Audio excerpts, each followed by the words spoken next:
ফোনে আপা আপা বলা আওয়ামী লীগ কর্মী তানভীর বহিষ্কার। জানাবো শেখ হাসিনার পদত্যাগপত্র কতটা গুরুত্ব বহন করে এবং সর্বশেষ জানাবো সেনাবাহিনীকে ম্যাজিস্ট্রেসি ক্ষমতা যা বললেন স্বরাষ্ট্র উপদেষ্টা। শুনছিলেন সংবাদ শিরোনাম, এবারে বিস্তারিত। ফোনে আপা আপা বলা আওয়ামী লীগ কর্মী তানভীর বহিষ্কার। সাবেক প্রধানমন্ত্রী শেখ হাসিনার সঙ্গে ফোনে কথা বলার পর অডিও ক্লিপ সামাজিক যোগাযোগ মাধ্যমে ছড়িয়ে দেওয়ার অভিযোগে বহিষ্কার করা হয়েছে যুক্তরাষ্ট্রের নিউ ইয়র্ক মহানগর Awami League Jackson Heights unit committee এর সাধারণ সম্পাদক মোহাম্মদ তানভীর কায়সারকে। তিনি গত 12 সেপ্টেম্বর সাবেক প্রধানমন্ত্রী শেখ হাসিনার সঙ্গে ফোন আলাপের পর তার সেই অডিও ক্লিপ সামাজিক যোগাযোগ মাধ্যমে ছড়িয়ে দেন। নিউ ইয়র্ক মহানগর আওয়ামী লীগ সভাপতি রফিকুর রহমান একটি লিখিত আদেশে মোহাম্মদ তানভীর কায়সারকে বহিষ্কার করা হয়। উক্ত বহিষ্কারাদেশ উল্লেখ করা হয়, বারবার সতর্ক করা সত্ত্বেও তানভীর কায়সার দলের নীতি, আদর্শ, চেতনা ও মূল্যবোধ বিরোধী কর্মকাণ্ডে লিপ্ত থাকায় তাকে দলীয় সিদ্ধান্তে বহিষ্কারের সিদ্ধান্ত নেওয়া হয়। রফিকুর রহমান জানান, গত 12 সেপ্টেম্বর সাবেক প্রধানমন্ত্রী শেখ হাসিনার সঙ্গে ফোন আলাপের পর তানভীর কায়সার সেই অডিও ক্লিপ সামাজিক যোগাযোগ মাধ্যমে ছড়িয়ে দিয়ে দলের সভাপতি প্রধানমন্ত্রী শেখ হাসিনাকে হেয় করেছেন। একজন দলীয় কর্মী হয়ে এমন অপরাধমূলক কর্মকাণ্ডে জড়িত ব্যক্তি দলে থাকার কোনো অধিকার নেই। তাই গত সোমবার নিউ ইয়র্ক মহানগর আওয়ামী লীগের নেতাকর্মীদের সিদ্ধান্তে তাকে বহিষ্কার করা হয়েছে। এদিকে ঘটনার পর থেকে তানভীরের ফেসবুক অ্যাকাউন্টের প্রোফাইল বন্ধ রয়েছে। ফোন আলাপে তিনি যুক্তরাষ্ট্র আওয়ামী লীগের বেশ কয়েকজন নেতার নাম উল্লেখ করেন। তিনি বলেন, ওই নেতাদের সাথে তিনি আন্দোলন করবেন, কিন্তু তিনি নিজেই বাংলাদেশে আওয়ামী লীগের হাতে নির্যাতিত দাবি করে যুক্তরাষ্ট্রের রাজনৈতিক আশ্রয় নিয়েছেন বলে জানা গেছে। তানভীর কায়সার 2019 সালের 4 জুন লস অ্যাঞ্জেলস হয়ে যুক্তরাষ্ট্রে ঢোকেন। তার ভিসাটি ছিল ভ্রমণ ভিসা, কিন্তু যুক্তরাষ্ট্রে প্রবেশের কিছুদিন পরই দাবি করেন যে বাংলাদেশে আওয়ামী লীগ সরকার তাকে নির্যাতন করেছে, এজন্য তিনি নিজের নিরাপত্তা চান। পরে 2020 সালের 7 মে দেশটিতে রাজনৈতিক আশ্রয়ের আবেদন করেন। এরপর 2021 সালে 24 জানুয়ারি তার বাংলাদেশি পাসপোর্টের মেয়াদ শেষ হয়ে গেছে বলেও জানা গেছে। ফোন আলাপ ফাঁসে ভাইরাল হওয়া তানভীরের জন্ম 1989 সালের 7 ডিসেম্বর। তার বাবা সোলেমান কায়সার এবং মা নীলুফার ইয়াসমিন। তার স্ত্রীর নাম রুকাইয়া আজাদ। তবে এই তানভীর আওয়ামী লীগের কোনো দায়িত্বে আছেন, কোন সূত্রে শেখ হাসিনার সঙ্গে সরাসরি যোগাযোগ করছেন, সেটি এখনো জানা যায়নি। শেখ হাসিনার পদত্যাগপত্র কতটা গুরুত্ব বহন করে? তীব্র গণ আন্দোলনের মুখে গত 5 আগস্ট শেখ হাসিনা দেশ ছেড়ে ভারত পালিয়ে যাওয়ার আগে প্রধানমন্ত্রীর পদ থেকে পদত্যাগ করেছিলেন কিনা তা নিয়ে আবার নতুন করে আলোচনা শুরু হয়েছে। সম্প্রতি সামাজিক যোগাযোগ মাধ্যমে শেখ হাসিনার একটি ফোন রেকর্ড ফাঁসের এই কথিত পদত্যাগপত্র ঘিরে নতুন বিতর্ক শুরু হয়েছে। যদিও আওয়ামী লীগের পক্ষ থেকে তাদের ভেরিফাইড ফেসবুক পেজে এই পদত্যাগপত্রটি ভুয়া বলে দাবি করা হয়েছে। এর আগের দিন দলীয় এক কর্মীর সাথে কথোপকথনের একটি অডিও কল রেকর্ডে শেখ হাসিনা বলতে শোনা যায়, দেশ ছাড়ার আগে তিনি প্রধানমন্ত্রী পদ থেকে পদত্যাগ করেননি। বিবিসি বাংলার প্রতিবেদন, গত মাসে অধ্যাপক মোহাম্মদ ইউনূসের নেতৃত্বে নতুন অন্তর্বর্তীকালীন সরকার গঠনের পরদিন শেখ হাসিনার ছেলে সজীব ওয়াজেদ গণমাধ্যমে দেয়া সাক্ষাৎকারে দাবি করেছিলেন তার মা পদত্যাগ করেননি। যদিও শেখ হাসিনা পতনের দিনই রাষ্ট্রপতি তার ভাষণে জানিয়েছিলেন শেখ হাসিনা পদত্যাগ করেছেন। শেখ হাসিনা ভারতে চলে যাওয়ার পর ভারতের পররাষ্ট্রমন্ত্রী এস জয়শঙ্কর 6 আগস্ট সে দেশের পার্লামেন্টে যে বক্তব্য দিয়েছিলেন, সেখানে তিনি বলেছিলেন, আমাদের জানা মতে নিরাপত্তা বিষয়ক শীর্ষ কর্মকর্তাদের সঙ্গে এক বৈঠকের পরে প্রধানমন্ত্রী শেখ হাসিনা পদত্যাগ করার সিদ্ধান্ত নেন। পরবর্তীতে তিনি শেখ হাসিনা প্রসঙ্গে সাবেক প্রধানমন্ত্রী বিশেষণ ব্যবহার করেছেন, কিন্তু নতুন অন্তর্বর্তীকালীন সরকার গঠনের পর শেখ হাসিনা পদত্যাগ করেছেন কি করেননি সেটি কতখানি গুরুত্বপূর্ণ সেই নিয়েও নানা আলোচনা চলছে সবখানে। সংবিধান বিশেষজ্ঞরা বলছেন, গণঅভ্যুত্থানের মুখে কোনো সরকার প্রধানই ঘোষণা দিয়ে পদত্যাগ করেন না। এখন প্রশ্ন উঠেছে, শেখ হাসিনা যদি সত্যি পদত্যাগপত্র জমা না দেন, ভবিষ্যতে এটি নিয়ে কোনো সংকট তৈরি হতে পারে কিনা? শেখ হাসিনার পদত্যাগ নিয়ে ধোঁয়াশা কেন? গত 5 আগস্ট গণঅভ্যুত্থানের মুখে শেখ হাসিনা দেশ ছাড়ার পরই ওই দিন বিকেলে দেশের জনগণের উদ্দেশ্যে ভাষণ দেন সেনাবাহিনীর প্রধান জেনারেল ওয়াকারুজ্জামান। এই সময় তিনি বলেন, মাননীয় প্রধানমন্ত্রী পদত্যাগ করেছেন, এখন একটা অন্তর্বর্তীকালীন সরকার গঠন করে আমরা আমাদের কার্যক্রম পরিচালনা করব। তবে সেনা প্রধানের বক্তব্যের আগে ওই দিন দুপুরের পরই প্রধানমন্ত্রী সরকারি বাসভবন, গণভবন ও তেজগাঁওয়ের প্রধানমন্ত্রীর কার্যালয় থেকে নিরাপত্তা তুলে নেওয়া হয়। তখন অনেক মানুষকে গণভবন, প্রধানমন্ত্রীর কার্যালয় ও সংসদ ভবনে ঢুকে উল্লাস করতে দেখা গিয়েছিল।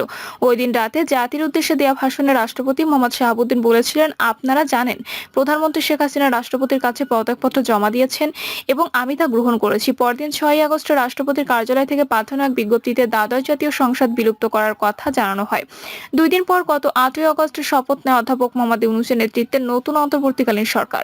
এরপর দিন শেখ হাসিনার ছেলে সজীব ওয়াজেদ জয় রয়টার্সকে দেয়া এক সাক্ষাৎকারে দাবি করেন ভারতে পালিয়ে যাওয়ার আগে তার মা পদত্যাগ করেননি। সেখানে তিনি বলেন মা কখনোই আনুষ্ঠানিকভাবে পদত্যাগ করেননি, কারণ তিনি সে সময় পাননি। সেই সাক্ষাৎকারে তিনি বলেছিলেন বিক্ষোভকারীরা প্রধানমন্ত্রীর বাসভবনের দিকে মিছিল নিয়ে যেতে শুরু করে। সময় ছিল না, তিনি ব্যাগ গোছানোর সময়টুকুও পাননি। যতদূর জানি সংবিধান অনুযায়ী তিনি এখনো বাংলাদেশের প্রধানমন্ত্রী। গণমাধ্যমে দেয়া জয়ের ওই বক্তব্যের কারণে বিষয়টি নিয়ে ধোঁয়াশা তৈরি হয়। গত সপ্তাহে বাংলাদেশের সামাজিক যোগাযোগ মাধ্যমে যুক্তরাষ্ট্র প্রবাসী এক আওয়ামী লীগ কর্মীর সাথে শেখ হাসিনার একটি ফোন আলাপের অডিও সামাজিক যোগাযোগ মাধ্যমে ছড়িয়ে পড়ে। ফাঁস হওয়া অডিওতে শেখ হাসিনাকে বলতে শোনা যায়, আমি তো পদত্যাগ করি নাই। আমাদের সংবিধানের 57 অনুচ্ছেদ অনুযায়ী যেভাবে পদত্যাগ করতে হয় আমার কিন্তু সেভাবে পদত্যাগ করা হয়নি। তখন তিনি আরো বলেন, বঙ্গভবনে গিয়ে মহামান্য রাষ্ট্রপতির কাছে পদত্যাগপত্র জমা আমি দেই নাই, কাজে আমার পদত্যাগ হয়নি। আমি এখনো বাংলাদেশের সংবিধান অনুযায়ী নির্বাচিত প্রধানমন্ত্রী। মূলত এই বিষয়টি সামাজিক যোগাযোগ মাধ্যমে ছড়িয়ে পড়ার পরেই এ নিয়ে নানা আলোচনা তৈরি হয়, কেননা ওই অডিও রেকর্ডে শেখ হাসিনাকে বলতে শোনা যায় তিনি যে কোনো সময় বাংলাদেশে ঢুকে পড়তে পারেন, যদিও স্বতন্ত্রভাবে ওই অডিও রেকর্ডটি যাচাই করার সুযোগ হয়নি। এরপর দিন সামাজিক যোগাযোগ মাধ্যমে একটি পদত্যাগপত্রের ছবি ছড়িয়ে পড়ে, এ নিয়ে বিভিন্ন গণমাধ্যমে খবর প্রকাশিত হয়। ওই কাগজটিতে শেখ হাসিনার স্বাক্ষর ব্যবহার করা হয়েছিল, যার শেষে লেখা ছিল, প্রাণহানি এড়ানোর জন্য আমি পদত্যাগের সিদ্ধান্ত নিয়েছি। আমি বাংলাদেশের প্রধানমন্ত্রী পদ থেকে পদত্যাগ করেছি। তবে এই পদত্যাগপত্রকে ভুয়া বলে দাবি করেছেন আওয়ামী লীগ। আওয়ামী লীগের ভেরিফাইড ফেসবুক পেজে দেওয়া এক পোস্টে শেখ হাসিনার পদত্যাগপত্র সংক্রান্ত পত্রটি ভুয়া দাবি করে দলটি। বাংলাদেশ সংবিধানের 57 ধারা অনুযায়ী প্রধানমন্ত্রীর পদ শূন্য হওয়ার জন্য যে শর্তাবলী আছে সেগুলোর মধ্যে দুটি হলো রাষ্ট্রপতির নিকট পদত্যাগ জমা দেওয়া আর সংসদ সদস্য পদে না থাকা। গত 5 আগস্ট রাষ্ট্রপতি মোহাম্মদ শাহাবুদ্দিন জাতির উদ্দেশ্যে দেওয়া ভাষণ অনুযায়ী তিনি শেখ হাসিনার পদত্যাগপত্র গ্রহণ করেছেন এবং এর পরের দিন তিনি দ্বাদশ সংসদ ভেঙে দিয়েছেন। আইনজীবী ও সংবিধান বিশেষজ্ঞ কাজী জাহেদ ইকবাল বলেছেন, যদি তর্কের খাতিরে ধরে নেই শেখ হাসিনা পদত্যাগ করেননি, তবে এই বিষয়টি তো স্টেট নেসেসিটি থিওরিটিতে চলে গেছে। সংবিধান বিশেষজ্ঞদের মতে বাংলাদেশের বর্তমান সংবিধান অনুযায়ী একজন প্রধানমন্ত্রী আরেকজন প্রধানমন্ত্রীর কাছে ক্ষমতা হস্তান্তর করে যাবেন। তিনি বলেন, উনি তো কারো কাছে ক্ষমতা হস্তান্তর অপেক্ষা করেননি, তিনি তো দেশ ছেড়ে গেছেন। এরপর রাষ্ট্রপতির সংসদ ভেঙে দিয়েছেন। সংসদ ভাঙার পর ওনার তো প্রধানমন্ত্রিত্ব করার আর কোনো সুযোগ থাকে না। সংবিধান বিশেষজ্ঞরা বলছেন, গণ অভ্যুত্থান বা যুদ্ধ মুহূর্তে পদত্যাগের অর্থ রাষ্ট্রীয় টেলিভিশন চ্যানেলে ঘোষণা দিয়ে পদত্যাগ করা না। সংবিধানে সেটা বলা নেই। সিনিয়র আইনজীবী জে ডাই খান পান্না বলেন, নতুন একটা সরকার গঠনের 1 মাস পরে এসে এই প্রশ্ন গুরুত্ব বহন করে না শেখ হাসিনা পদত্যাগ সঠিকভাবে হয়েছে কিনা। প্রধানমন্ত্রী পদত্যাগপত্র দিয়েছেন কি দেন নাই এটা বলার একমাত্র এখতিয়ার রাষ্ট্রপতির। তিনি যেহেতু ওই দিনই বলেছেন শেখ হাসিনা তার কাছে পদত্যাগপত্র দিয়েছেন, সুতরাং এখন অস্বীকার করলে পদত্যাগ কার্যকর হতে কোনো বাধা নেই। বাংলাদেশের বর্তমান সংবিধানের অন্তর্বর্তীকালীন সরকার বলে কোনো সরকার ব্যবস্থার কথা বলা নেই। 5 আগস্ট গণ অভ্যুত্থানের মুখে শেখ হাসিনা দেশ ছাড়ার পর বিষয়টি নতুন করে সামনে এসেছে। সংবিধান বিশেষজ্ঞরা বলছেন, সংবিধানে বলা না থাকলে উদ্ভূত পরিস্থিতিতে সেনাপ্রধান এক ধরনের কর্তৃত্ব নিয়েছেন। রাষ্ট্রপতির আদেশে সংসদ ভেঙে দেওয়া হয়েছে, অন্তর্বর্তীকালীন সরকার হয়েছে। কিন্তু বর্তমান সংবিধানে এমন কোনো বিধি নেই, সংবিধানে না থাকলে অন্তর্বর্তীকালীন সরকার গঠনের বিষয়ে শপথ অনুষ্ঠানের আগে রাষ্ট্রপতি সুপ্রিম কোর্টের মতামত চেয়েছিলেন। কোর্টের কর্মকর্তারা জানিয়েছিলেন, সেখানে অন্তর্বর্তীকালীন সরকার গঠন সুপ্রিম কোর্ট মতামত দিয়েছে বলে এক বার্তায় জানিয়েছিল সুপ্রিম কোর্ট প্রশাসন। তবে আইন বিশেষজ্ঞদের কেউ কেউ মনে করেন ভবিষ্যতে কখনো পরিস্থিতি ও সুযোগ তৈরি হলে আদালতে বিষয়টি উঠতেও পারে। সুপ্রিম কোর্টের সিনিয়র আইনজীবী বলেন, শেখ হাসিনা এখন দেশে নেই সত্য, এই কারণে এটি নিয়ে প্রশ্ন উঠলেও তা গুরুত্ব পাচ্ছে না। তবে ভবিষ্যতে এ নিয়ে কখনো যে প্রশ্ন উঠতে পারে না তা কিন্তু নয়। তিনি বলেন, শেখ হাসিনা দেশ ছেড়ে চলে গেলে একটা ভ্যাকুয়াম তৈরি হয়েছে। রাষ্ট্রপতি সংবিধান অনুযায়ী সুপ্রিম কোর্টের আপিল বিভাগের কাছে পরামর্শ চেয়েছেন, সেই পরামর্শ সুপ্রিম কোর্ট দিয়েছেন বর্তমান অন্তর্বর্তীকালীন সরকারের পক্ষে। এই আইন বিশেষজ্ঞ মনে করেন, এমন পরিস্থিতিতে আপিল বিভাগের পরামর্শ নতুন সরকার তৈরি হওয়ার পরবর্তীতে এটি নিয়ে জটিলতা বা সংকট তৈরি হওয়ার কোনো সুযোগ নেই। সংবিধান বিশেষজ্ঞ ও আইনজ্ঞরা সবাই মনে করছেন, 5 আগস্টের যে বিশেষ পরিস্থিতি প্রধানমন্ত্রী পদশূন্য হয়েছে ও পরবর্তীতে যে সরকার গঠন হয়েছে সেটি কোনো স্বাভাবিক প্রক্রিয়া হয়নি। গণ অভ্যুত্থানের বিশেষ পরিস্থিতি এমন একটি সিদ্ধান্ত নিতে হয়েছে।